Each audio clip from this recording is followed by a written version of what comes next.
Fala, galera, muito boa de luta. Começando agora o Guarda Alta.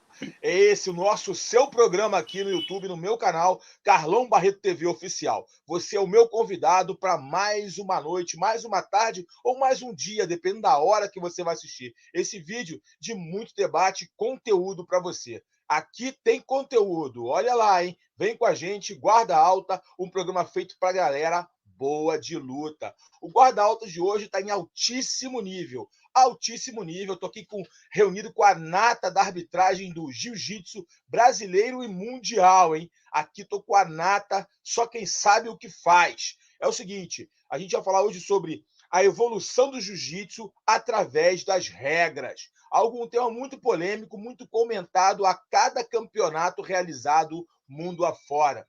Eu estou aqui, vou começar primeiro com Alan Moraes. Está aqui comigo o professor Alan Moraes, diretor de arbitragem da Confederação Brasileira de Jiu-Jitsu Desportivo.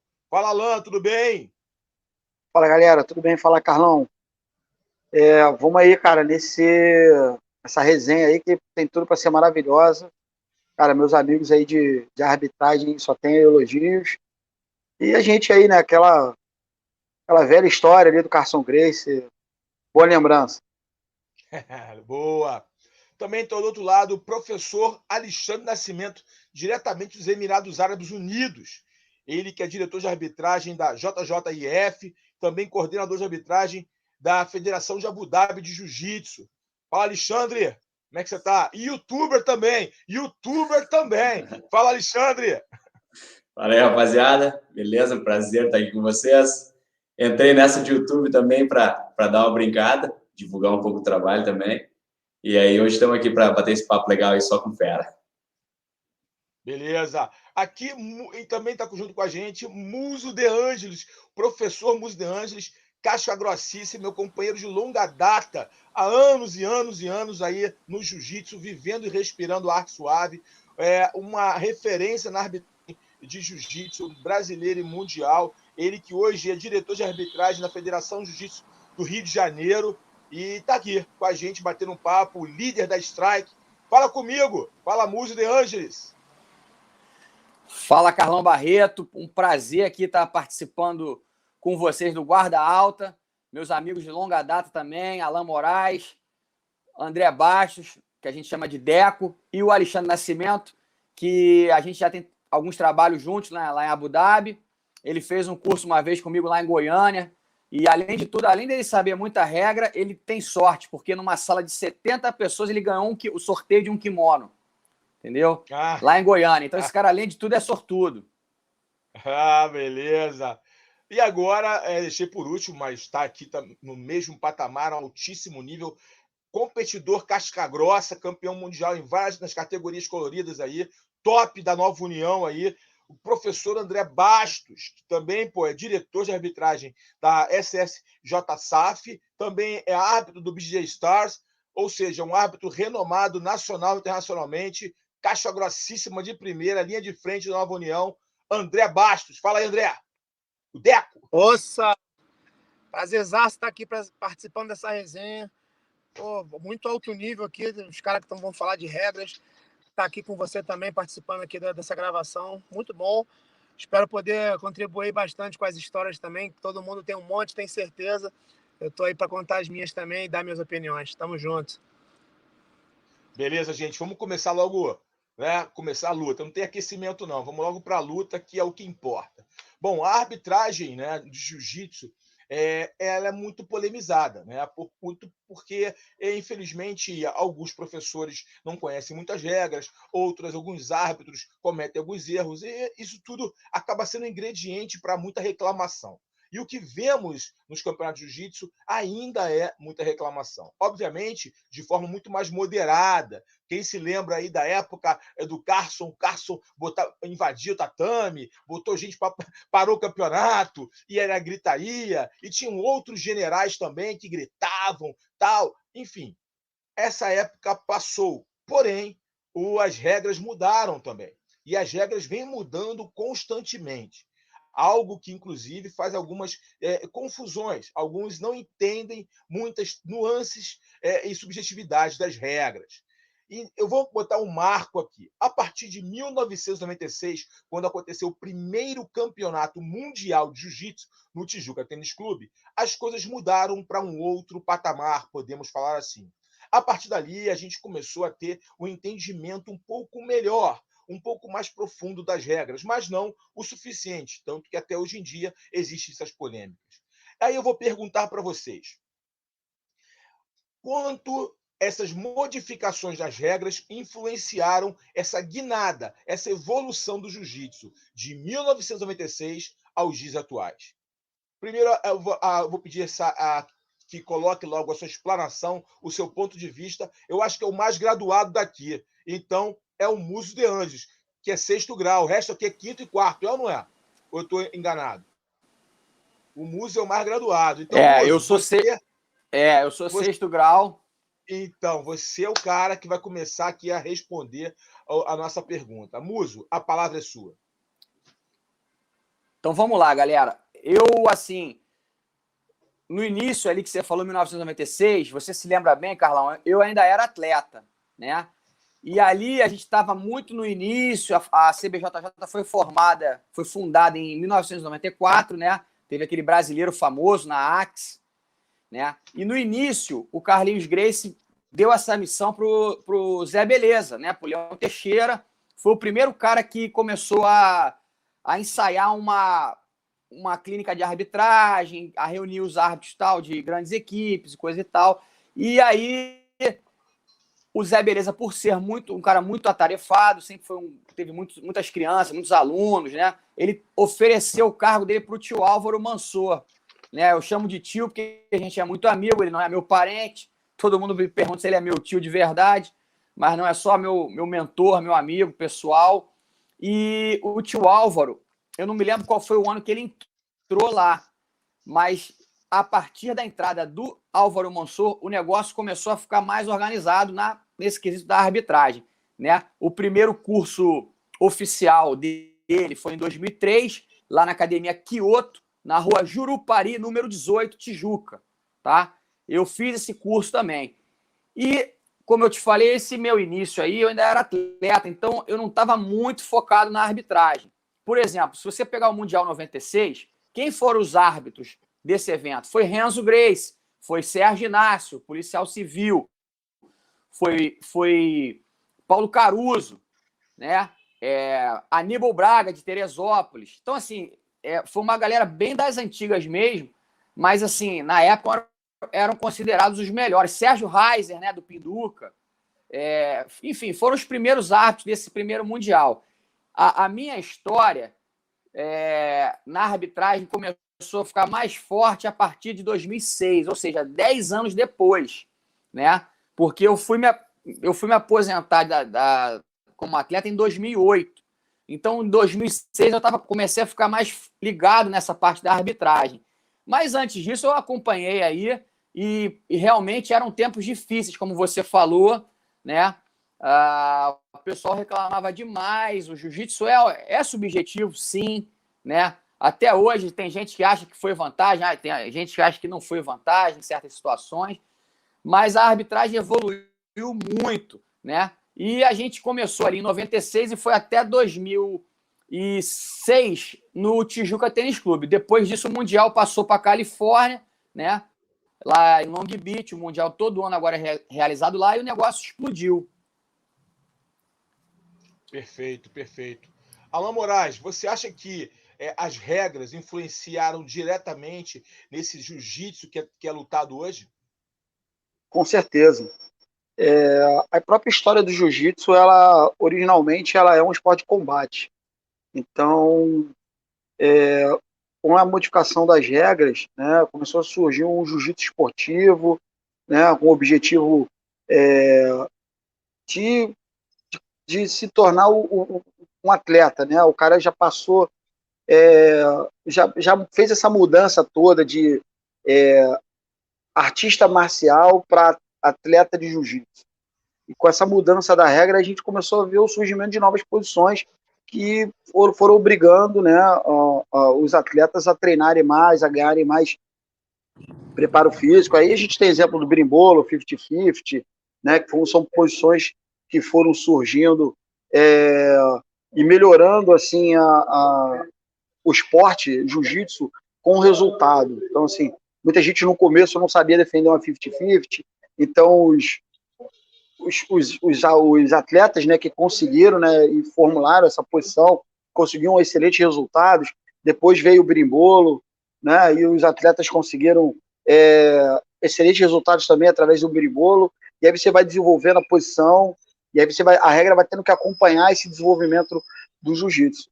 Eu acho que a regra e o desenvolvimento do esporte anda lado a lado. Se a gente pegar o futebol anos atrás, você acha que o futebol é bem lento, né? Você vê a década de 60, 70. Então, hoje você vê um outro futebol muito mais dinâmico, muito mais rápido. É o mesmo futebol, né? Mas evoluiu. E como no jiu-jitsu, o futebol também teve que evoluir a regra para poder acompanhar a dinâmica da luta, ou a dinâmica do esporte. E a regra teve que acompanhar a dinâmica do esporte, que é hoje. Perfeito. Alexandre, você que mora nos Emirados Árabes, né, e o projeto dos Emirados Árabes é um projeto muito grandioso de ensino de jiu-jitsu nas escolas, né, obrigatório, né? O jiu-jitsu vem mudando vida, transformando a vida das pessoas que moram nos Emirados Árabes, né? Vem mudando a vida das crianças, adolescentes, dos jovens. E diz uma coisa, dentro do projeto de vocês, o ensino das regras para os atletas é obrigatório? Na verdade, a gente tem um programa escolar, um currículo, que tu segue as aulas ali, e em todas as grades de séries, tu tem uma aula ali naquele semestre, naquele bimestre, que é de regras. As escolas recebem um kit de arbitragem, a gente prepara com aquele placar de flip ainda, de girar o coisinha, né, os numerozinhos, braçadeira, a faixa, para os professores ensinarem as crianças na aula, ter uma aula só de regras ali. Então, desde o início do aprendizado deles de jiu-jitsu, eles aprendem regras. A gente tem vídeos também ensinando, e agora, essa semana, eu estou finalizando um livro de crianças, igual de criancinha de jardim, de primeira série, para colorir, para completar frase, feito só para crianças ali, com a raiz da regra, bem simplesinha, claro, mas já para introduzindo a regra desde o início das crianças, porque o projeto, até então, ele tem começado desde a grade 6, da sexta série para as crianças. Mas já tem algumas escolas, e a ideia da expansão do projeto é que ele comece já com as crianças menores ainda, desde a primeira série. Então, a gente tem todo esse material didático para as crianças, para introduzir a regra já para eles desde o início, para eles saberem. A gente tem que, parte até da avaliação dos professores, tu tem que organizar um campeonato interno na tua escola, e nesse campeonato interno, normalmente a gente faz põe as crianças para trabalhar, pega aquele coloridinho mais perto, faixa laranja, bota ele de árbitro, bota o outro mais perto ali para chamar de chamador, ele de bracket, o outro no placar, e a gente, como professor, fica só assessorando ali. Então, é uma aulinha bem simples, claro, ocorrem todos os erros, mas já para eles ir pensando como funciona a dinâmica da regra do esporte. Muito bacana. E isso influencia nas competições, o fato dos atletas conhecerem as regras. Como é que é isso, esse impacto de aprender regra desde a escola na hora das competições? O entendimento das regras é mais fácil, é melhor, é menos polêmica? Dá uma explicação para a gente. Não, tu vê que o atleta, ele já faixa azul, no início já da vida dele, ele entende bastante de regra. E aí ele já começa a preparar estratégia, começa aquelas malandragens de campeonato ali, de saber usar a regra a seu favor, e isso dá um impulso nele como atleta na hora da luta muito grande. É muito visível aqueles atletas que sabem a regra, a diferença deles para os outros que não sabem. Então, ele dá uma bagagem muito maior, muito melhor para eles competir, se sente muito mais seguro e tal. Muito bom. André Bastos, nós sabemos, você é um árbitro que está por vários campeonatos, todos os campeonatos estão aqui no Brasil, sempre competindo, fora do Brasil também. O que o Alexandre falou é interessante, né? Eles ensinam regra no colégio lá, que é uma outra dinâmica, um outro projeto, que até eu acho um projeto muito válido, que podia ser usado como modelo para o Brasil, né? Obviamente, com as suas devidas proporções, né? de realidade de cada país, mas é um modelo interessante, enfim. Você que está sempre arbitrando, como é que você enxerga hoje a educação das regras para os professores de jiu-jitsu? Você acha que eles vêm melhorando, eles vêm buscando conhecer as regras e na hora do campeonato você vê que a instrução está mais clara ou você ainda vê alguns professores não entendendo nada de regras e acabando confundindo seus atletas? O que você vê em relação a isso, pela sua experiência? Então, a gente ainda ouve, infelizmente, a gente ainda ouve bastante, assim, absurdos, tá? Bastante coisas estranhas e algumas coisas bem feias, inclusive. Mas eu acredito que a pandemia, ela ajudou um pouco nesse sentido. Quando a gente veio na pandemia, eu, por exemplo, posso falar por mim, eu era um cara que estava meio que confortável na situação que eu estava, né? Trabalhando só com jiu-jitsu. Eu dava aula, arbitrava, viajava para dar seminários, tinha um planejamento muito otimista para 2020, principalmente para o primeiro semestre, financeiramente falando. E veio a pandemia e acabou com tudo que eu tinha, porque era assim, fechou a academia e os eventos pararam. E em contrapartida, esse mundo virtual ficou muito mais forte, né, cara?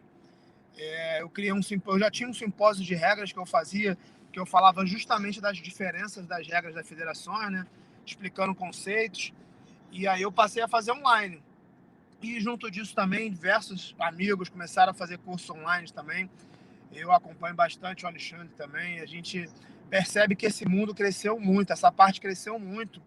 E a própria IBJJF, mais para o segundo semestre do ano passado, começou a fazer os webinários também. Então, assim, eu acredito que hoje em dia a informação chegue muito mais fácil para os professores. Antigamente eu acho que era falho essa parte. Tá? Eu acompanhei o Muzi falando da história aí, né? Eu vivi um pouco diferente essa história. Em 96 eu tinha 16 anos. Em 97 eu lutei um mundial de adulto, mas era juvenil, só que não tinha. E fui lutando nas faixas coloridas, ganhando. Quando eu peguei a minha faixa preta em outubro de 2001, em 2002 a Nova União, a minha equipe, ela passou a boicotar a IBJJF e ela fundou, junto com o Jair, né? Fundou a CBJJO. E a gente parou de lutar em IBJJF. E eu era faixa preta bem novinho, mas como eu tinha uma bagagem boa de competição já e sempre tive uma personalidade boa para a luta, eu acabei tendo que entrar na arbitragem já também. E apesar de serem campeonatos que não eram reconhecidamente assim, o título não era muito reconhecido, mas era campeonato que valia um prêmio em dinheiro bom, e tirando a Gracie Barra, diversos atletas, os melhores atletas, tirando os atletas da Gracie Barra, vinham lutar o campeonato. Então eram lutas duríssimas, era sempre muita polêmica, tinha sempre muita acusação, o pessoal falando que a gente favorecia a Nova União, enfim. E a minha história na arbitragem começou ali, eu acompanhei muito essa evolução das regras, tanto nessa parte competindo, né, dentro do tatame e fora também. E hoje em dia eu faço bastante esse trabalho, cara. Eu falo até com o Alan, falo com o músico, quando estão me coordenando, eu falo, cara, sempre que eu posso, eu paro ali e explico a regra para quem tiver com dúvida quando eu vejo, porque eu acho que quanto mais gente entendendo da regra, tanto atletas como professores, vai ser melhor para todo mundo.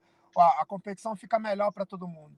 Mas, assim, a informação chegava muito mais, era muito mais difícil chegar, hoje em dia chega mais fácil, mas a gente ainda tem muitos professores que não procuram essa informação, passam a informação errada para os seus atletas e os atletas são prejudicados por isso e muitos professores, na hora ali da grade, não aceitam a explicação, continuam debatendo e aí vai ser prejudicado mais uma vez o atleta dele em outra competição, né? Perfeito. Aí você colocou um ponto que eu vou jogar para vocês agora. É o seguinte: você falou, eu tenho um simpósio que fala das diferenças, dos conceitos e regras das diferentes federações. Né? Vocês acham que isso não é um desserviço para o jiu-jitsu? O fato de termos tantas regras diferentes não atrapalha até mesmo a educação esportiva, os professores entenderem as regras? Eu acho que isso acaba sendo um problema, não uma solução. Alan, já que o Muso saiu aqui no minuto, caiu a dele. Alan, eu peço para que você responda a essa. Depois eu gostaria que todos falassem sobre isso. Então, o Alan, depois o Alexandre, o Muso, quando entrar, e termina com o André, porque foi com ele que começou. Por favor, Alan, a sua opinião sobre isso. Eu vou falar como atleta, eu acho que atrapalha, tá? Toda hora você tem que montar a estratégia, né, dentro da regra que você vai lutar. Por exemplo, a JP não permite uma pegada dentro da calça, né, dentro do fundo da calça ali, como você vai fazer uma passagem de guarda ou uma movimentação de guarda, onde você tem que segurar ali a bainha da calça do atleta, né, a parte de cima ali. Ou seja, o atleta já tem que modificar a própria posição dele, né, a pegada, vai ter que fazer um trabalho em cima da regra, né, e aí vai lutar, por exemplo, a SAF, que não vale vantagem, então um atleta que é um mais estrategista ou mais um amarrão, vamos dizer assim, ele busca uma luta, às vezes, para ganhar uma vantagem, né, para ganhar ali no volume de luta. Na SAF ele vai ter que fazer mais um minuto ou vários minutos de prorrogação, né? Na IBJJF você já tem uma outra mudança de regra, ou seja, para o atleta ele tem que estar sempre ali mudando a sua estratégia. Para ele é bom, porque ele vai acabar evoluindo tecnicamente, mas já acaba atrapalhando o desenvolvimento de um atleta novo, um azul, um roxa. Tem que estar sempre ali mudando. Às vezes o cara vai competir e não sabe a regra, às vezes não sabe a regra porque o professor dele também não sabe a regra, né, do próprio evento que ele está lutando. Eu acho, na minha opinião, atrapalha bastante esse fato de cada federação ter a sua regra. Eu acho que isso atrapalha bastante. Para o árbitro, não, ele vai fazer o curso, ele vai estudar, ele vai conseguir trabalhar da forma que ele tem que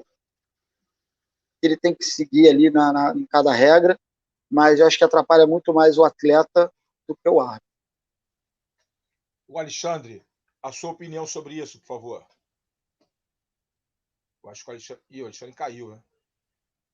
Não está entrando. Então, Muso, você pegou a pergunta sobre essas diferenças de regras que existem, né, de federação para federação, o quanto isso impacta positivo ou negativamente para o jiu-jitsu, para o professor e para o atleta.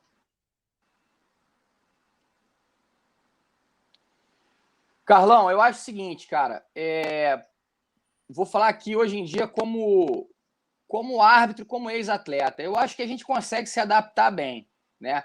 Por exemplo, eu estive agora no início de abril, final de março, início de abril, eu estive no World Pro, lá em Abu Dhabi, e trabalhei também no Grand Slam, né? Foram dois eventos em Abu Dhabi. E no primeiro dia que eu cheguei lá, eu estava meio cru em relação a algumas coisas, porque lá você tem que falar fight, você fala stop, né? São comandos de inglês, é diferente do que a gente está acostumado na IBJJF, na CBJJ, que são 4 palavrinhas, né? Em português: combate, lute, parou e falta.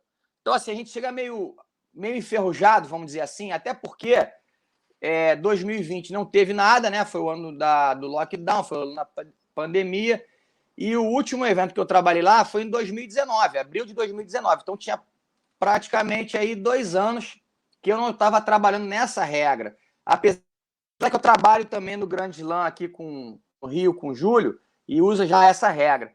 Mas você chega um pouco em frente, depois você vai se soltando, né? Eu acho que os atletas mesma coisa, já sabe que lá não pode botar a mão por dentro da boca aqui do cós da calça, né? Como o Alan Moraes falou. Lá tem umas regras diferentes. O tempo é menor, né? De luta.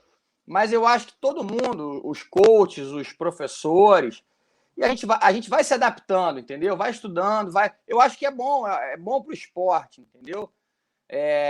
Ontem a gente fez uma luta casada lá na nossa academia nova, no Strike, e botamos o cara do Master 3, que é o Guilherme Gorabi, para lutar 10 minutos, que é o adulto. Por quê? Porque era um tiratema, era um confere.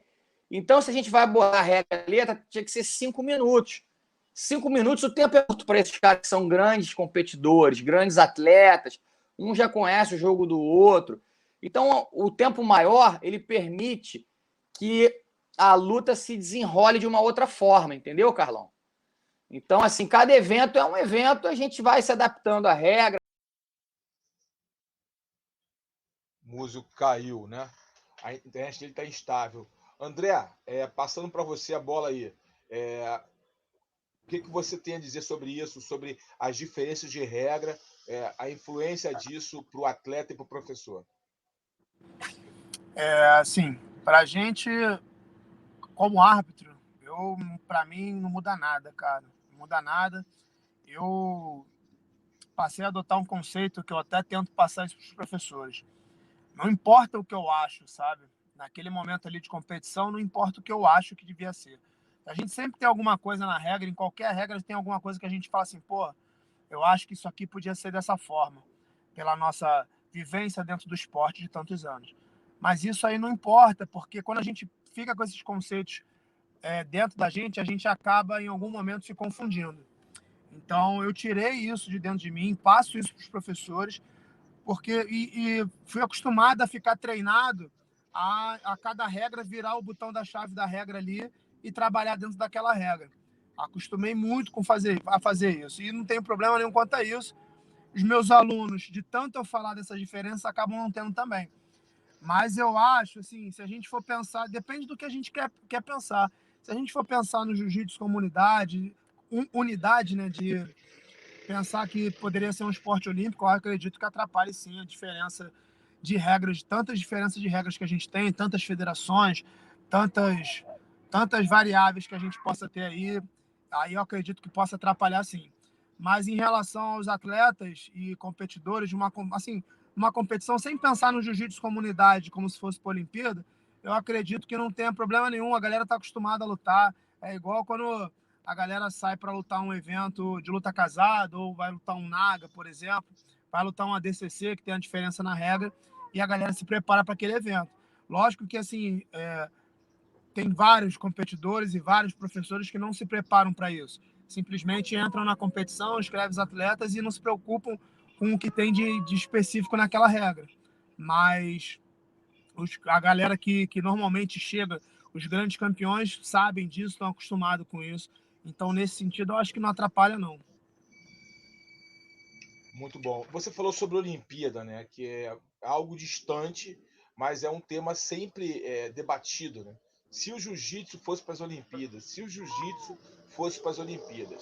Sabemos que tem várias etapas para um esporte se tornar olímpico. E o fato de termos muitas federações atrapalha esse processo. Diante disso, você falou em unidade de regras. Na opinião de cada um de vocês, qual seria a regra ideal para o jiu-jitsu na Olimpíadas? Alexandre, por favor. Eu vou falar porque a gente tem dois caminhos aqui no IOI, que é o caminho olímpico, a Federação Olímpica, e a profissional. A AJP pegou os campeonatos internacionais da UAE, se tornou uma empresa e está gerenciando esses campeonatos pro, que é só para os atletas profissionais do caso. E aí eu estou diretor da DGF, que é Jiu-Jitsu International Federation, que a gente só trabalha com federações nacionais, não trabalha com clubes, por exemplo. Então, ela está toda direcionada para esse caminho olímpico aí. Então, eu vejo que no Brasil é uma discussão que está muito longe do que a gente, não é só a gente, mas do que é realmente o caminho olímpico, assim. O pessoal do IOC, do Comitê Olímpico Internacional, não está muito preocupado com isso. Na verdade, tem outras preocupações. Tem muita coisa política, por exemplo, na DGF, que a gente já se aliou a GAFES, por exemplo, que é a Associação de Federações Internacionais, que faz parte da FIFA, a FIA, a Federação Internacional de Boxe, de basquete. Então, as maiores federações do mundo fazem parte dessa organização, e essa organização meio que é reconhecida pelo IOC. Então, precisa ter todo esse reconhecimento. A gente também entrou no World Games, que seria uma outra organização do tamanho da IOC agora. Vai ser nos Estados Unidos, por exemplo, tem os jogos de todos os esportes não olímpicos. Então, tem toda essa parte política que a DGF está fazendo, está ganhando o reconhecimento de todos esses órgãos aí.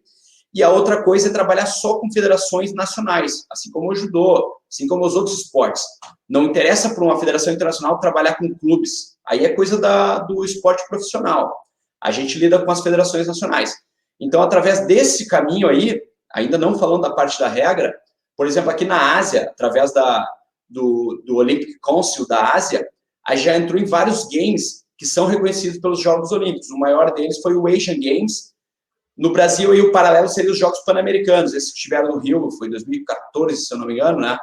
Então, a gente está já no Asian Games. Então, a ideia política é ir minando todos esses eventos que são ligados ao Comitê Olímpico Internacional para ter bagagem para um dia pedir o reconhecimento do Comitê Olímpico Internacional. Então, nos Jogos do Comitê Olímpico da Ásia, nós estamos em todos, no Beach Games, no Indoor Games, Sea Games, todos esses jogos reconhecidos, chancelados pela OIOC. Então, primeiro tem toda essa parte política aí. E outra coisa que eu falei num outro vídeo, o Comitê Olímpico Internacional, o Thomas Blair, o presidente do Comitê Olímpico, deu uma entrevista outro dia aí. O que ele estava olhando? Porque ficou muito polêmica a entrada do skate, o street dance entrou também no Japão, acho que o skate entra em Paris, no próximo. Então, são esportes, se tu for ver, muito menores e menos organizados que o jiu-jitsu, por exemplo. Tu não conhece uma federação internacional de dança.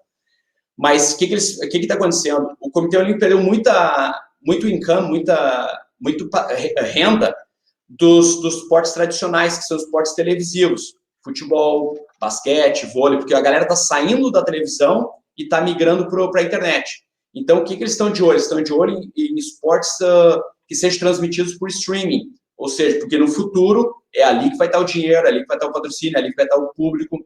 Então, antes de olhar se o esporte é legal ou não, se o esporte é organizado ou não, primeiro tem essa parte financeira, essa parte política que eles têm que olhar. Então, o Thomas Blair, num Beach Games 2017, ele entregou as medalhas, ele foi assistir o jiu-jitsu, entregou as medalhas, conversou com o nosso presidente. Isso aí, se tu for ver num âmbito político, é um passo gigante ter um cara desse gabarito assistindo o esporte, assistindo o evento, entregando medalha lá, conversou, falou o que ele achou lá. Então, primeiro tem toda essa organização política atrás, a parte financeira aí de como o esporte vai se financiar, e aí sim vem o lance das regras, mas a gente está seguindo aqui um caminho totalmente diferente do que as federações esportivas aí no Brasil estão seguindo. Mas em relação às regras, quais são as regras usadas nos jogos e fala as diferenças para a gente. A regra mesma executada aí no Brasil, era a nossa regra da UAE aqui. A principal diferença é que não tem divisão de faixas, então é a regra de faixa preta nos jogos, porque cada país vai lançar o seu melhor atleta. Se o melhor atleta é faixa roxa, vai ele. Principalmente que na Ásia, tem muitos países que estão recém-engatinhando no jiu-jitsu, e então eles mandam o que eles estiver de melhor. Então a gente usa a regra de faixa preta, o tempo é 6 minutos, seria a regra da UAE aqui, não a da JP. Porque agora ficou essa diferença também. A JP, por ser uma empresa, bem dizer, privada, ela pode mudar as regras, eles alteram da maneira que eles acharem melhor, da maneira que eles acharem mais atrativo para o evento. Já a gente aqui, como a gente tem o tempo olímpico ali, a gente não pode estar mudando a regra também toda hora, tem uma assembly, tem um comitê técnico que tem que aprovar cada mudança, então tem uma certa burocracia. Então a regra continua a mesma aplicada aí no Brasil, só que só faixa preta. Beleza. Então a regra é a mesma, só o tempo, que são 6 minutos. Então, basicamente, é a mesma. Isso é um facilitador, né? Para todos, para os atletas, para os árbitros, isso é um facilitador. Alguém quer ponderar sobre o que ele falou? Múzio, André, Alan, alguém quer falar alguma coisa sobre isso? Jiu-jitsu nas Olimpíadas? Ok? Todo mundo concorda perfeitamente. Ótimo, vamos lá, perfeito. Muito obrigado pela explicação, algo que realmente está sempre no imaginário das pessoas, um debate, o jiu-jitsu das Olimpíadas, e você colocou muito bem, esclarecendo para a gente.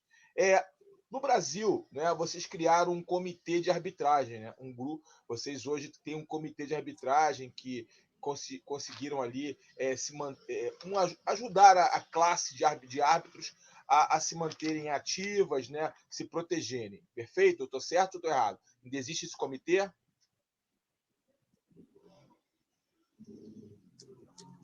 Alan, comitê não, a gente tem um estatuto, né, dos árbitros e a gente são normas, né, de conduta, de deveres, né, que a gente segue um padrão entre os árbitros, né, que a gente tem no Rio de Janeiro, para que a gente possa apresentar para as federações como se fosse uma conduta de trabalho. É um conselho, como fosse um conselho de arbitragem que tem no Rio de Janeiro. Esse conselho é só no Rio de Janeiro ou ele está abrangendo o Brasil inteiro? É só no Rio de Janeiro? Só no Rio de Janeiro. Tá, então beleza, é um conselho. E diz uma coisa, dentro desse conselho, é uma pergunta que foi feita para mim.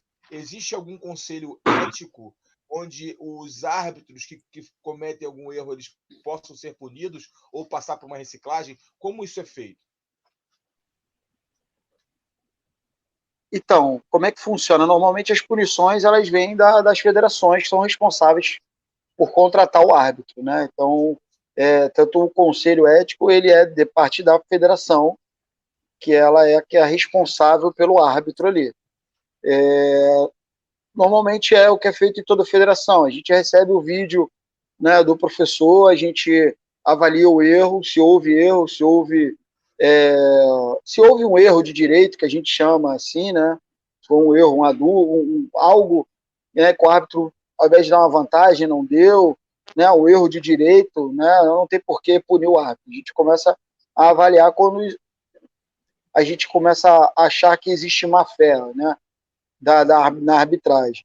Ou se for um erro muito escandaloso, o cara passou e montou e o árbitro não deu ponto nenhum, né? E aí existem as punições, o árbitro vai ficar afastado 1, 2, 3 eventos, 1 ano, né? Isso aí vai depender da federação, não do nosso conselho, né? Então varia de federação para federação essas punições que podem haver ou não. Sim. Alguém quer colocar sobre isso? Não? Perfeito. Uma outra colocação importante que foi feita. Como vocês, árbitros experientes, árbitros internacionais, veem hoje a carreira de árbitro? Hoje se pode viver de arbitragem? É possível termos árbitros profissionais que eles não deem aula, eles não tenham nenhum tipo de ligação com nenhuma equipe, eles possam ser independentes. Isso é possível acontecer hoje? E vocês veem isso acontecendo no futuro? Tem Múzio de Ângeles. Depois eu passo para o Alexandre. Vamos lá, Múzio. Bom, vou falar aqui a minha realidade do Alan e do Deco, tá? O Alexandre lá, eu não sei, lá em Abu Dhabi. A nossa realidade aqui não permite que um faixa preta de jiu-jitsu viva só de arbitragem. Não permite, entendeu? A arbitragem é um complemento na nossa renda, né? Então, acredito que todos nós aqui temos a nossa academia de jiu-jitsu, né? Onde vem a nossa principal fonte de renda, que são nossos alunos, nossas aulas particulares, né? Venda de kimono, essas coisas, hash guard, tal. E a gente faz a parte da arbitragem como um completo, até porque, no nosso caso, como a gente já está numa posição elevada, a gente é diretor de arbitragem, vamos dizer que o salário acaba sendo melhor que o árbitro tradicional, né? E, além disso, tem os cursos que nós promovemos, curso de arbitragem, já estamos agora no lance de webinar também, né? Eu agora fiz um curso pela Federação do Rio com a galera da BJJ Flix, né? Na própria plataforma deles, que você abaixa o valor do curso, porém tem um alcance muito maior, né? Então, ainda não, a resposta que eu posso dar, ainda não dá para a gente viver só de arbitragem. Talvez, num futuro, isso possa ser possível. Agora, ainda não dá. Perfeito. Alexandre, você queria colocar um ponto de vista, já que em Abu Dhabi a situação pode ser um pouco diferente. É diferente. Eu meio que acompanho a realidade do pessoal no Brasil. Eu saí há muitos anos, então estou muito fora, mas meio que acompanhando, eu sei que é difícil, porque principalmente num tempo como agora, que tem pandemia, o cara depende do evento, e aí como ele é tipo quase um profissional liberal, no caso não tem vínculo com a federação, acaba o evento, acaba o rendimento dele. Aqui existe um projeto de profissionalização no futuro próximo aí dos árbitros terem um salário para ficar só arbitrando. Eu, no caso, eu já não dou mais aula aqui já faz uns 2 anos. Eu trabalho só na federação, só vivo para cuidar da arbitragem aí. Então, eu posso dizer que eu sou um cara sortudo, no caso, que eu vivo exclusivamente para dar arbitragem. Mas já existe um projeto nosso aqui para ter um time, e esse time se dedicar exclusivamente a isso. Porque aqui é uma outra realidade também. Porque todo mundo que arbitra são os professores, que são contratados, são funcionários da empresa. Então, o cara também não se dedica exclusivamente àquilo ali. Ele vai arbitrar, no dia ele tem que dar aula lá o dia inteiro, como todo mundo, tem que treinar os atletas dele. Então, também não é muito simples para quem arbitra. Mas aqui existe um projeto de profissionalização aí num futuro próximo. Aí.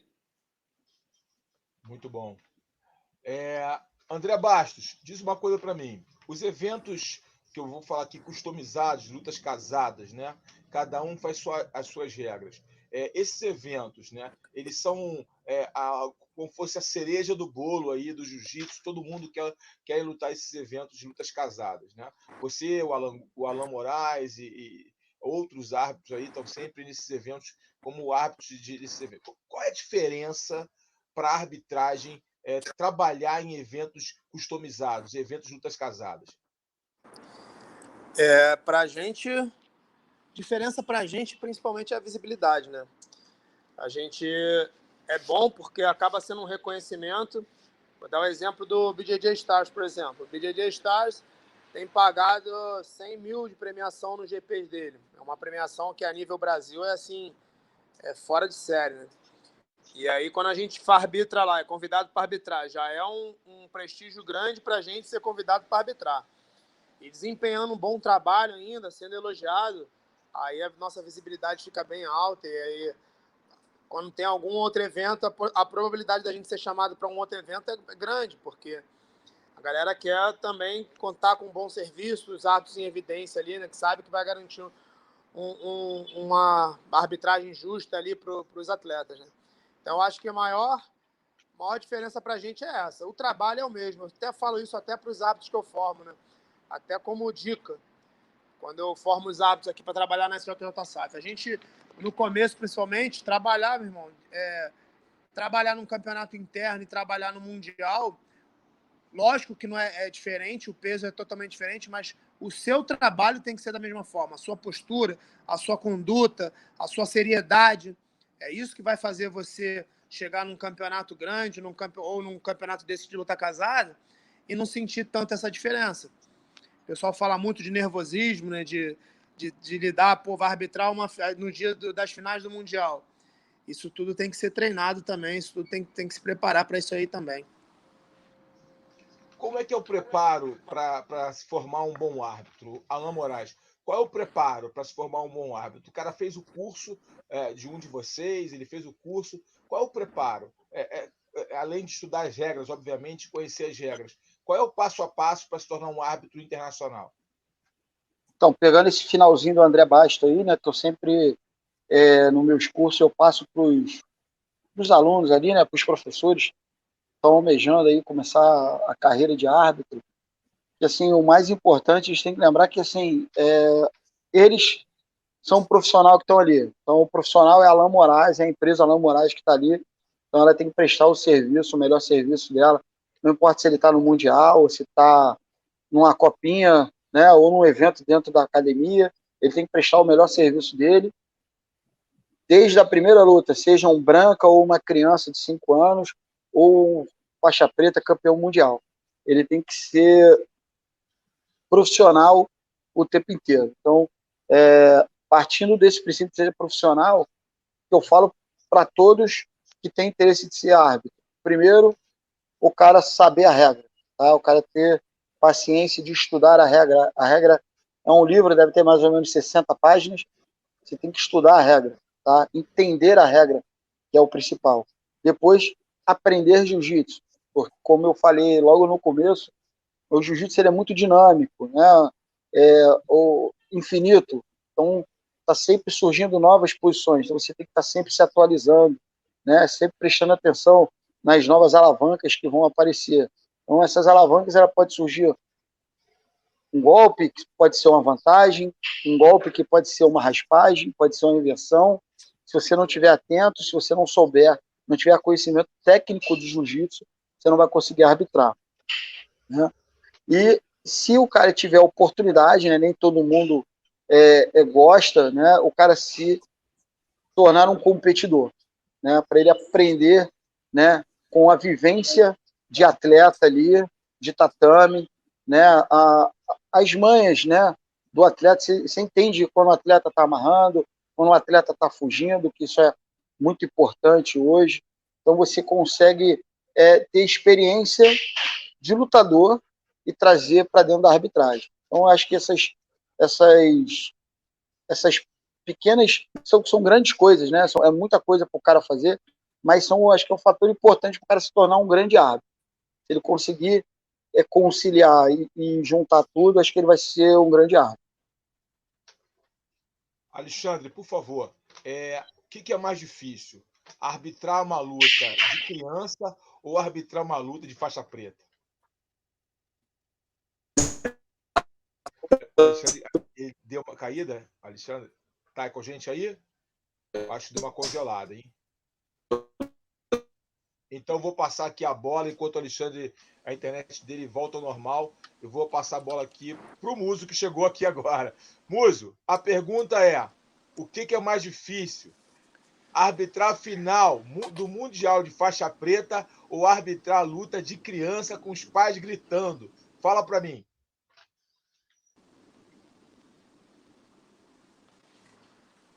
Eu acho que é arbitrar a luta de criança com os pais gritando, xingando você de tudo que é nome, entendeu?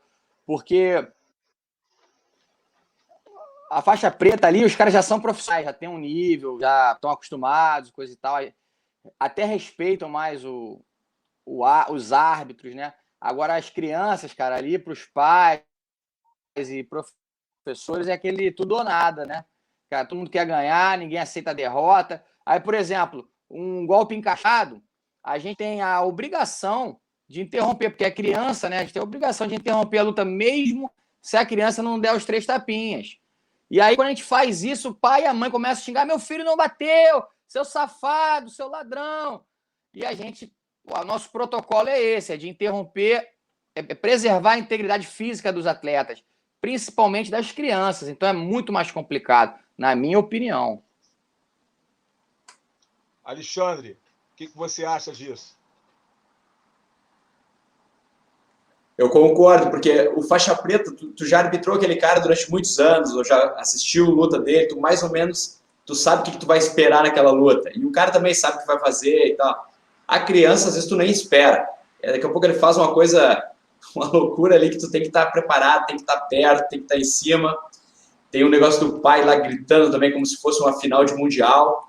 Aqui já teve um caso famoso que de uma mãe que invadiu, a criança tomou uma queda, ficou deitada, a mãe invadiu, aí tiraram foto, ficou a capa do jornal, até de tão diferente que foi a situação. Mas os pais, tu não sabe se tu se preocupa muito mais com a reação inesperada, ou das crianças, ou dos pais ali que estão assistindo. Então, realmente, a criança tem que estar esperto ali na hora da luta. Alan, levantou o braço aí, qual é a tua opinião? Então, assim, falando disso que o Alexandre falou aí agora, eu tenho até um vídeo meu que viralizou, arbitrando a luta de criança em Abu Dhabi, né? Uma criança devia ser ali daquele centro ali da Rússia, Croácia, aquele pedacinho ali da Europa que sempre desce para lutar os eventos ali do Mundial. E, cara, a criancinha era um gênio, cara, devia treinar judô já há muitos anos, mas a criança devia ter uns 10 anos. A outra criança fazendo guarda ficou em pé inocentemente e, cara, assim, questão de segundo, ela tomou um C8, só que o C8 travou a cabeça dela no chão, né? Normalmente com adulto você não tem você tem a preocupação do cara se machucar, você tem que ser zeloso pelo atleta, a própria regra ela te favorece, né, com essa preocupação. As crianças, você querendo ou não, você tem uma preocupação maior, né? Você tá ali para também fazer parte da educação dela esportiva. Então, criança cara, é muito mais difícil do que um faixa preta. Faixa preta, a posição é limpa, você entende tudo que está acontecendo ali. Criança, fração de segundo, aconteceu algo que você não tem como prever e pode dar tudo errado. Alexandre. Aí, Eu já arbitrei na Ucrânia, em Moscou, o campeonato de crianças também, aquele lado da Rússia lá. Agora ela falou desse pessoal aí. Às vezes eles vêm para lutar o World Pro aqui também. E essa é uma cultura totalmente diferente. Então, as criancinhas, principalmente da gestão, aqueles lugares ali, eles são muito casca-grossa. E aí eles não entendem quando o árbitro para, por exemplo, como o Musso falou ali, quando tem um golpe cachado, a gente tem que parar, eles ficam malucos. Eu fiz uma clínica de regras no campeonato em Moscou antes, e aí ninguém entendia por que não valia heel hook, por que não valia suplê para criança. Eles queriam que liberasse tudo. Eu falei, não é assim. Na pesagem das crianças, deu briga entre pais lá, é uma loucura. Então, cada vez que paravam a luta com golpe encaixado, tinha que dar 1000 explicações e tinha que cuidar para o pai não invadir ali para querer brigar contigo, porque é uma cultura totalmente diferente. Os caras são muito casca-grossa desde criancinha. As criancinhas perdiam, saíam chorando já, mas chorando de brabo, não era chorando de triste, queria voltar e bater na outra lá. Então, o campeonato de criança é sempre uma surpresa. Agora, né, foi liberado a chave de calcanhar no jiu-jitsu, no no-gi, no sem kimono. O que vocês acham disso, dessa mudança, dessa introdução aí da chave de calcanhar no jiu-jitsu sem kimono nas competições? Muso, qual é a sua opinião sobre isso?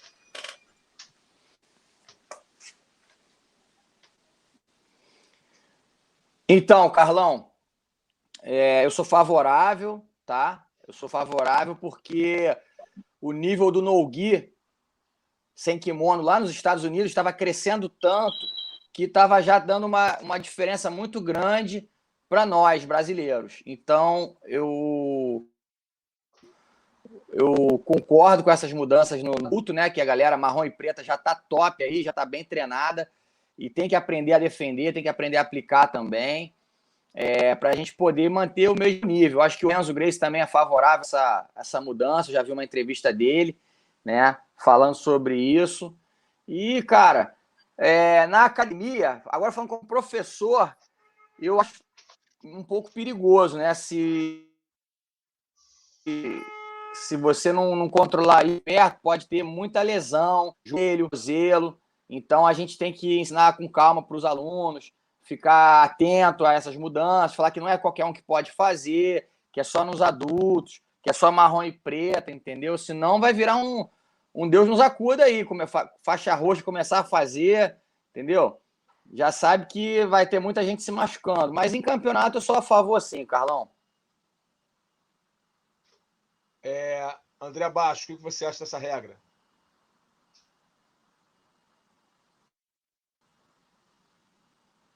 Tá ouvindo aí, André? Vou dar uma travada no André. Opa, caiu o André. Vamos lá. Eu acho que tá caindo a internet dele. Tá caindo a internet dele. Alexandre, tem algum ponto em relação ao fato de valer hoje em dia calcanhar no jiu-jitsu sem kimono, nas faixas marrons e pretas? A minha opinião é que a gente já tinha passado da hora até de liberar. Eu levanto sempre um ponto ali, quando eu falo com o pessoal até no meu Instagram, a parte comercial, que o professor Musso falou. Nos Estados Unidos, tem uma galera que está treinando isso há muito tempo, e eles, porque tem aquele background do wrestling lá, então eles gostam da luta sem kimono, então as academias especializadas em no-gi, tipo a Ten Planet, estavam crescendo muito, estão se espalhando, e nessas academias, começa treinando já o hook, chave de joelho, o que for, já nos teus primeiros meses de treino ali, de início. Então, realmente, como o professor Luz falou, tá rolando já uma disparidade muito grande. Sobre a lesão, depende muito, claro, do professor, como a academia lida com o treinamento ali. Por exemplo, a gente aqui, por causa dessa regra da DGF, desse caminho olímpico, a gente tem uma liga nacional aqui que não tem divisão de faixas. Luta faixa azul com faixa preta.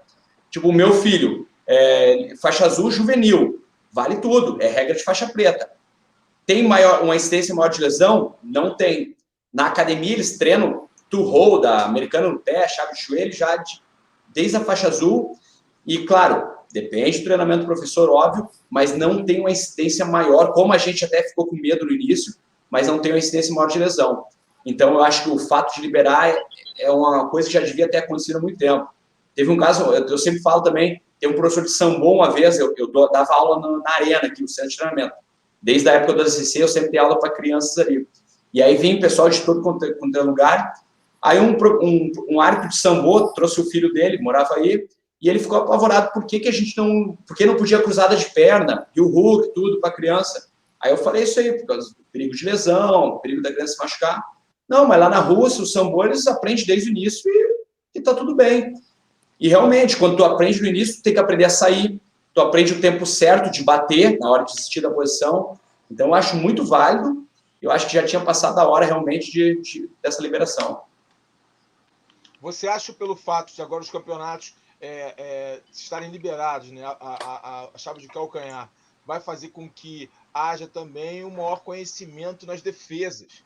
Consequentemente, a tendência natural que se evolua tecnicamente nesse fundamento. Também sou totalmente a favor, porque o jiu-jitsu é uma luta muito dinâmica e muito ampla. O porquê não a gente liberar um movimento que é usado e deve ser usado? Uma outra detalhe importante que eu quero colocar para vocês sobre justamente isso. A diferença em arbitrar o no-gi e o jiu-jitsu de kimono. Qual é a diferença para o árbitro? Qual a diferença para vocês? Vocês sentem alguma diferença ou para vocês não importa? Mesmo a luta de sem kimono seja uma luta mais veloz. André Baixo, que voltou agora, me responde, por gentileza. Acho que a internet do André não tá muito instável, ele não está ouvindo. Então, Alan, por favor, eu vou passar a bola enquanto o André volta aqui para a nossa live. Alan, qual é a sua opinião em relação à postura do árbitro nas duas modalidades? Então, esse final de semana a gente teve o Sul-Americano no Gui, né, pela IBJJF, aqui no Rio de Janeiro, em Deodoro. Assim, a diferença é que você acabou de dizer, é só a velocidade. A gente tem que ter uma atenção maior, né, para marcar as pontuações, porque a briga, né, a briga é muito mais dinâmica. Então, às vezes, é mais vantagens do que pontuações. Né? Então, a gente tem, agora, né, com essa mudança da regra, a gente teve, cara, acho que eu não lembro, poucas lesões, não tenho dados precisos, mas eu vi poucas lesões em relação a joelho, a calcanhar, né? Poucas lesões e poucas até finalizações. Eu vi bastante ataques, né, de heel hook, de leg lock, né, cruzadas de pernas. Eu vi bastantes ataques, mas, cara, poucas finalizações. Acho que a galera ficou treinando mais a defesa, como o Alexandre falou aí. É importante você ter o tempo ali da defesa, né? O ataque é mais fácil você treinar. Você pegar o tempo de defesa ali, escapulir o joelho. Eu ajudei no camp aqui dos alunos de faixa preta adulto e marrom que foram competir, e aí, né, você tem que se habituar a treinar, a proteger, é diferente. É diferente. Como o Alexandre falou, acho que a gente passou um pouquinho da hora de mudar a regra, poderia ter mudado um pouquinho antes. Perfeito. Uma outra colocação em relação a isso. O jiu-jitsu é uma luta impressionante, né? Como o jiu-jitsu vem crescendo, mesmo agora, em momento da pandemia, ao voltar às competições, nós vemos aí com as competições cheias, né? Campeonatos aí no mesmo dia, inclusive, e as competições cheias de ambos os lados, competições todos os finais de semana, né? Voltando a todo vapor. Né? A galera do jiu-jitsu está sedenta aí para as competições.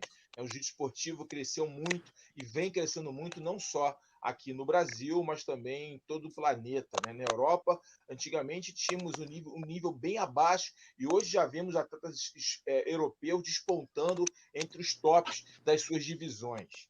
Né? A pergunta que eu faço para vocês é o que fazer para esse crescimento do jiu-jitsu refletir no que tange a parte financeira do negócio, para que grandes empresas possam começar a investir no jiu-jitsu, grandes patrocinadores, grandes players possam investir no jiu-jitsu. Como colocar o jiu-jitsu na televisão com uma regra mais dinâmica? Muso, por favor. Muso tá com... Também a internet do Muso está um pouco instável. Vou pedir para o Alexandre segurar essa. Eu tenho uma opinião até meio polêmica aqui sobre isso. A minha opinião é que o jiu-jitsu não vai virar mainstream nunca, ou dificilmente virar um esporte televisivo. A gente vê o judô, que já dá muitos anos, tem uma regra muito simples. O judô é um cara tentando derrubar o outro, ponto. E mesmo assim, por exemplo, minha mãe lá, que não tem nada a ver com luta, ela não vai parar na frente da TV e vai assistir. Então, eu acho que o esporte de luta, assim, que nem o jiu-jitsu, não vira mainstream. Isso não quer dizer que ele não pode ser financeiramente viável. Por exemplo, tem vários esportes que, para mim, também não é muito interessante, mas eles captam muito dinheiro. No caso, um tênis, por exemplo, que é uma partida de 3 horas, o cara fica jogando bolinha para lá e para cá, e eles juntam muito dinheiro, mas eles têm uma estrutura de liga profissional bem interessante, que aí consegue captar patrocinador. Então, eu acho que o foco não... Tem muita essa discussão de mudar a regra para o jiu-jitsu ficar interessante. Eu já tive muita briga aqui de não mudar a regra, porque o que torna o jiu-jitsu interessante são bons lutadores, são boas lutas, e quanto mais gente estiver praticando o jiu-jitsu, mais quando a comunidade ficar maior, essa comunidade vai estar apta a sustentar o esporte. Então, precisa uma comunidade grande para sustentar o esporte e ainda aliado com um plano estratégico de como empresa mesmo. Não só a federação chega lá, joga num ginásio lá no fundo da cidade, um tatame velho e bota qualquer jeito. Isso não vai ser interessante nem pra gente. Eu não gosto, às vezes. Eu assisto tudo, cara. Qualquer briga que estiver passando, eu vou parar e vou assistir. Só que tem campeonatos que é ruim mesmo de ver, tem uma estrutura ruim, o streaming que está transmitindo é ruim. Então, primeiro tem que ter uma estrutura boa, uma estrutura de qualidade para transmitir, para vender esse serviço, e aí sim. Agora, mudar a regra, para a regra ficar, para o esporte, entre aspas, ficar interessante, eu acho que isso não deve acontecer. Eu sei que tem muita organização que tenta fazer isso, e eu sou totalmente contra, porque eu acho que o jiu-jitsu não vai ficar interessante nunca, a não ser que tu lime todo. Pô, mas aí tu vai limar, já tem o judô, que é um tentando derrubar o outro, já tem o wrestling, que é um tentando botar as costas do outro no chão, vai tirar o que mais do jiu-jitsu? Então, eu não acredito que, mudando a regra, o jiu-jitsu fique interessante. Pode ficar mais dinâmico, uma coisinha ou outra, óbvio, tem que estar sempre ajustando, mas a parte empresarial da federação, da organização, é que tem que trabalhar mais. Beleza. O Muso tem uma opinião sobre isso?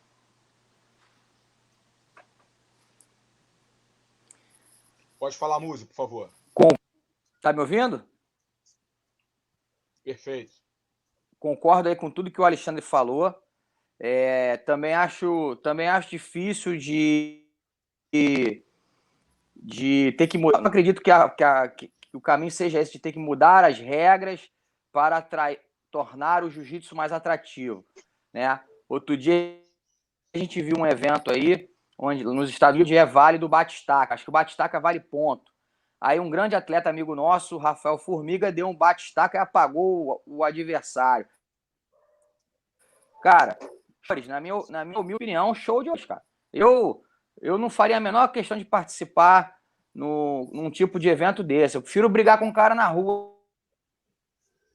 Então, pô, o cara que tá querendo me apagar, porra, me dar um bate-estaca, pode ser aleijado a vida. Então vamos brigar ali. Aparece lá na Visconde de Pirajá 452, interfone que eu desço. Vamos sair na mão.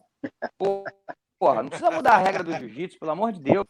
Enfim, concordo com o Alexandre, no que o Alexandre falou.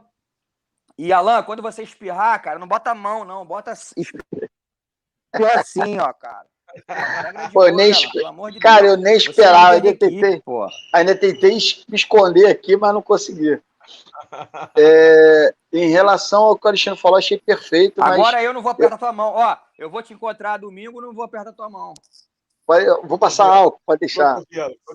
Vou passar álcool. Então, eu acho que já vem acontecendo em bastante grandes eventos aí. Grandes empresas apoiando, sim. Eu acho que, por exemplo, o BJJ Star, o BJJ Bet, são eventos que já têm um suporte de algumas grandes empresas, né? Como cervejaria e outras marcas. Né? Então, assim, a gente poderia pensar, sei lá, multinacionais como Coca-Cola, né? Empresas desse Pepsi, né? Ambev. Eu acho que a gente estaria longe porque a gente não é um futebol, não é um vôlei, mas eu acho que a gente está chegando lá. Eu acho que, cara, os eventos particulares é que são a solução para isso que o Alexandre falou, essa proximidade, né, essa venda de streaming aí é com os eventos particulares. Ali é só a nata, só o top 10 dos atletas ali, são eles que vão dar o show, eles que vão atrair o mercado, a pessoa vai querer comprar ali o stream, vai querer assistir, e aí fica fácil você conseguir vender o show, né? Na verdade é um show ali. Sem dúvida.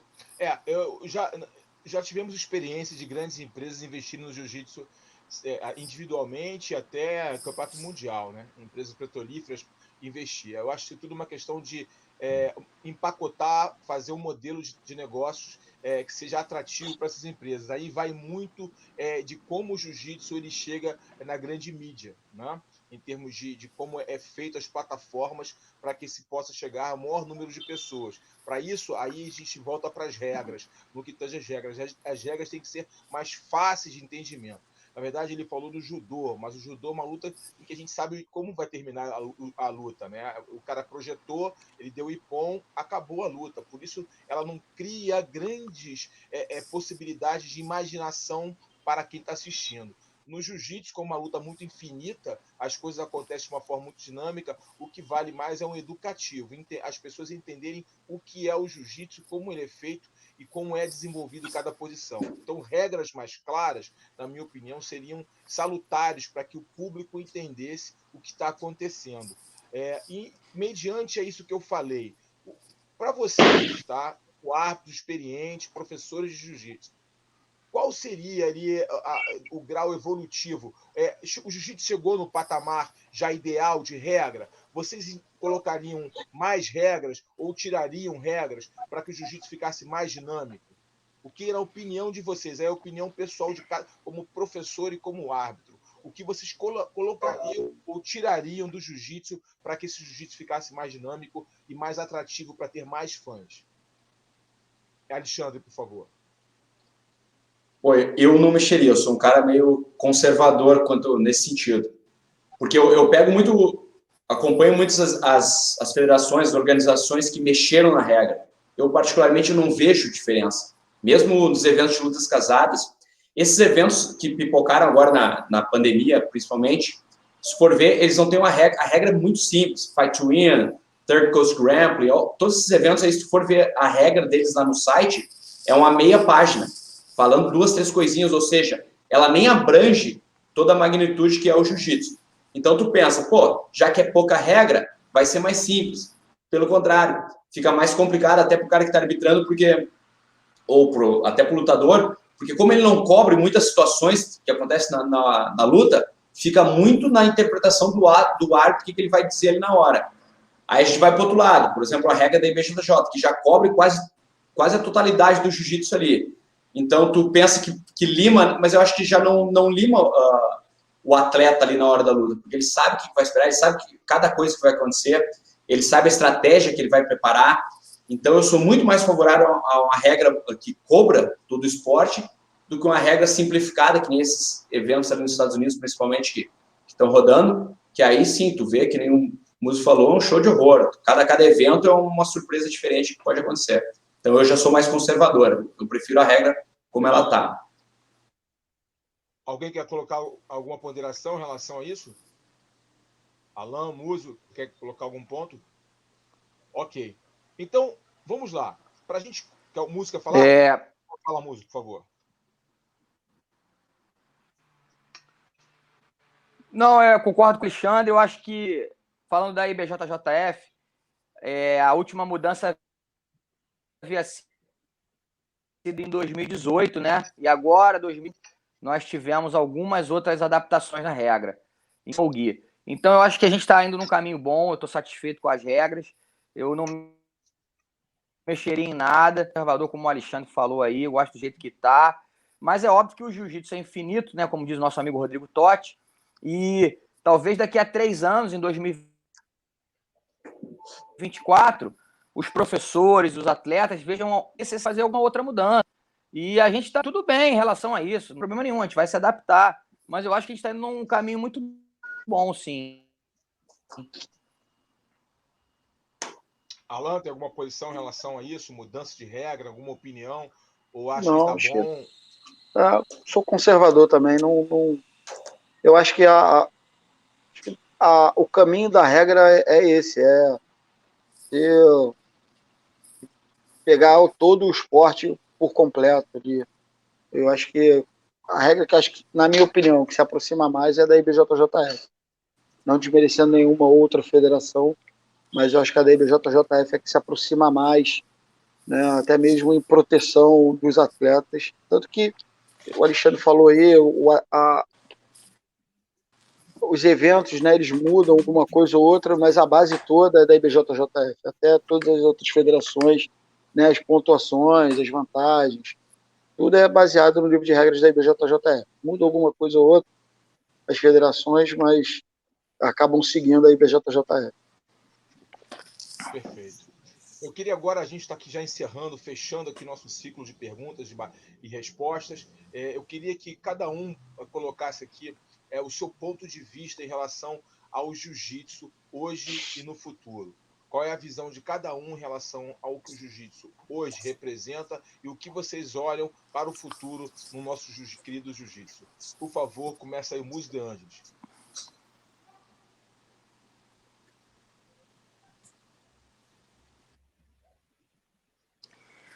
Bom, o que o jiu-jitsu representa hoje, o que vai representar no futuro? Cara, hoje em dia, eu acho que ele representa o ganha-pão de muitos professores, né? Tem muita gente hoje em dia vivendo do jiu-jitsu. Você pode falar, o Alexandre pode falar melhor do que eu sobre isso. Em Abu Dhabi, nos Emirados, lá são 500, 600 coaches, né? Dando aulas em escolas, em bases militares, sendo bem remunerados, né? Como você falou, Carlão, mesmo na pandemia, aqui a gente está tendo muita procura por campeonatos.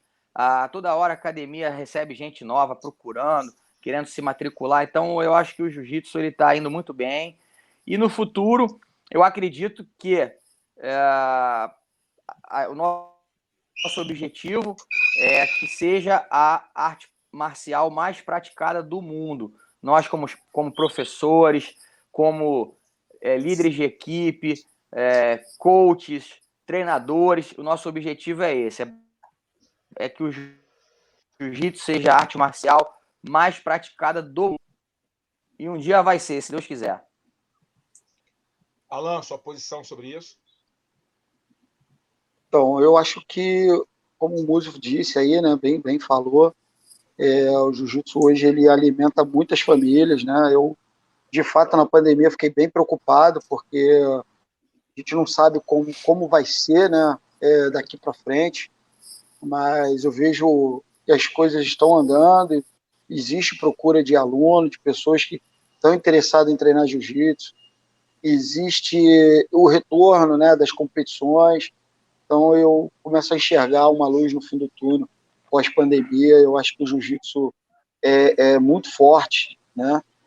Cresceu muito no mundo, as pessoas estão cada vez mais interessadas, né, no jiu-jitsu. Eu sempre falo aqui para as pessoas que vêm procurar, o jiu-jitsu você tem 3 formas de ver o jiu-jitsu. Você pode vê-lo como apenas uma arte marcial, como uma defesa, né, uma defesa pessoal. Você vai praticá-la como defesa pessoal. Você vai ser uma pessoa que vai viver o estilo do jiu-jitsu, né? Vai ser uma pessoa que vai viver o BJJ lifestyle, né? Vai curtir o jiu-jitsu dentro da academia, as amizades que ele vai fazer, vai se adaptar para a alimentação, vai seguir a dieta Gracie, você vai viver dentro do jiu-jitsu, vai consumir o que o jiu-jitsu tem para te vender. E você tem a terceira opção de você ser atleta, né, e procurar viver financeiramente, né, do jiu-jitsu. Então, eu acho que o jiu-jitsu ele consegue fazer com que a pessoa se apaixone rapidamente.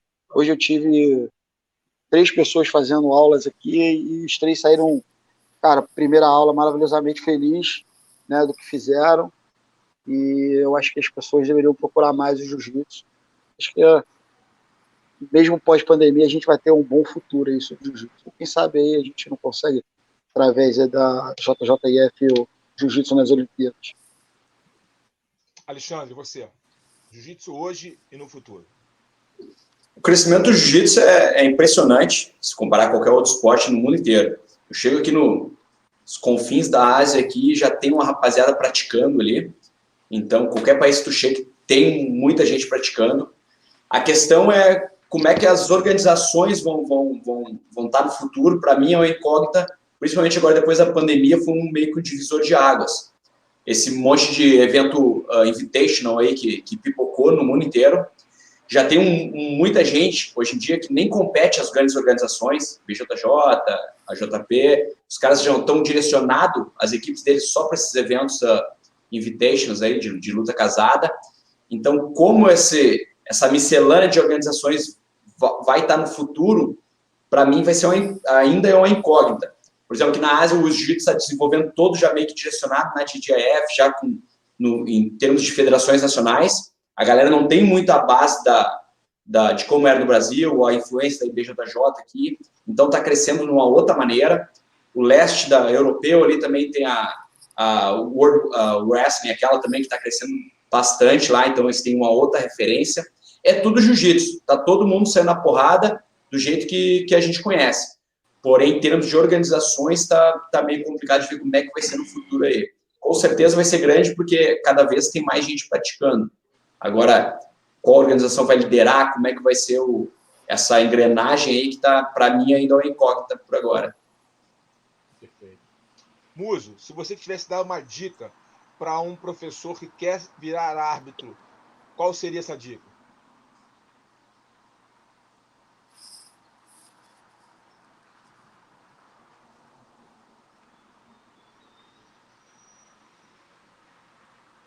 Alô?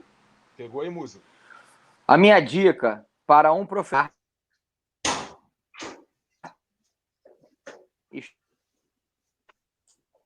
estudar regras, fazer, tirar dúvidas com grandes nomes. Bom, caiu o Muso ali, a internet dele está muito instável. Eu vou passar para o Alan Moraes dar essa dica aí. Para um árbitro que quer começar, um professor que quer ser árbitro, qual é a sua dica, Alan Moraes? Então, pegando o que o Muso falou lá, né? Estudar. Você tem que pegar o livro de regras, né? Seja da federação que você quer começar a trabalhar, estudar.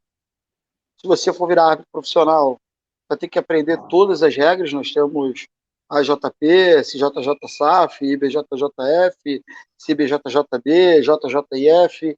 Se você conseguir galgar espaço dentro da arbitragem, você vai ter que trabalhar em todos os outros desses eventos. Cada evento com sua federação, com a sua regra, você vai ter que aprender essa regra.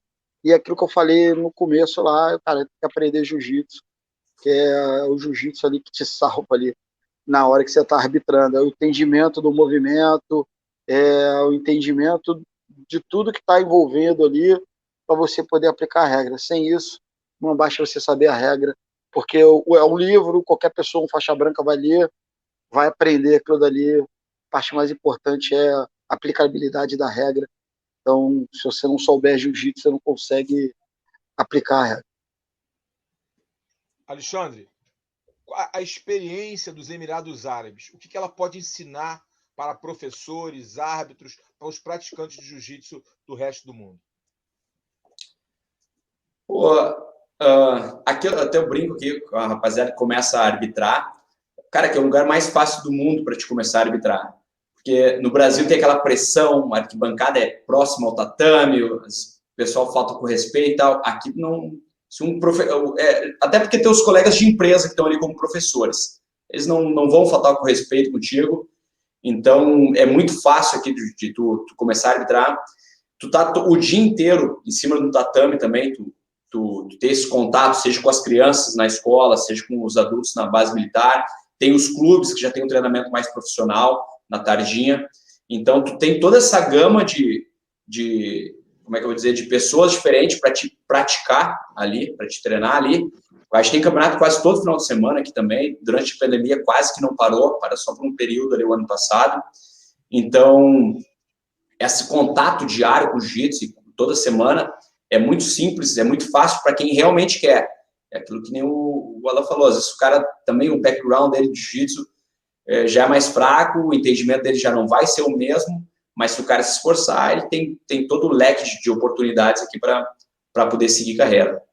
Bom, gente, a gente está terminando aqui o Guarda Alta. Foi muito bacana bater esse papo com vocês. O Mujo e o André tiveram probleminhas com a internet. Eu também tive um probleminha aqui, mas estamos de volta, firmes e fortes, para concluir aqui esse grande debate, esse grande bate-papo sobre as regras do jiu-jitsu, né? Sobre a evolução das regras e o panorama do jiu-jitsu no mundo. Agradeço muito ao presidente Alexandre Nascimento, professor Alexandre Nascimento, ao professor Alain Moraes, ao professor Muso de Anjos, ao professor André Baixo pela participação. É um tema muito abrangente, então já prometo aqui convidar vocês para uma nova rodada, para que a gente possa conversar mais sobre isso, mais sobre essa evolução das regras, sobre a dinâmica dos campeonatos e o futuro do jiu-jitsu. Eu gostaria agora que vocês fizessem as considerações finais para encerrarmos nosso programa, o Guarda Alta. Por favor, Alexandre Nascimento.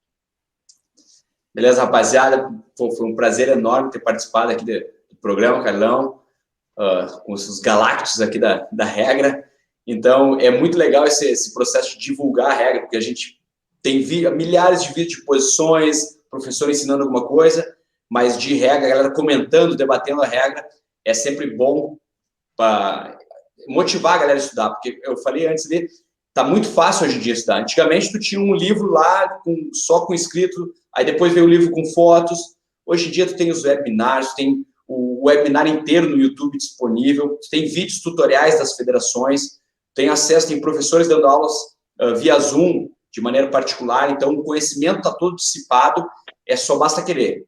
Fácil de buscar esse conhecimento, aí é só sentar, assistir os vídeos, assistir as aulas, tirar as dúvidas. Então, como o professor André falou ali antes, quanto mais gente souber a regra, mais fácil até para o nosso trabalho, é mais fácil para todo mundo, facilita a vida da comunidade de jiu-jitsu inteira. Muito bom. Alain, considerações finais. Bom, primeiramente, quero agradecer o convite, né, dizer que esse bate-papo aí foi sensacional, com altas feras. Esperava ver o Alexandre aí em abril aí, mas felizmente a pandemia cortou essa oportunidade aí, a gente trocar aquela ideia pessoalmente.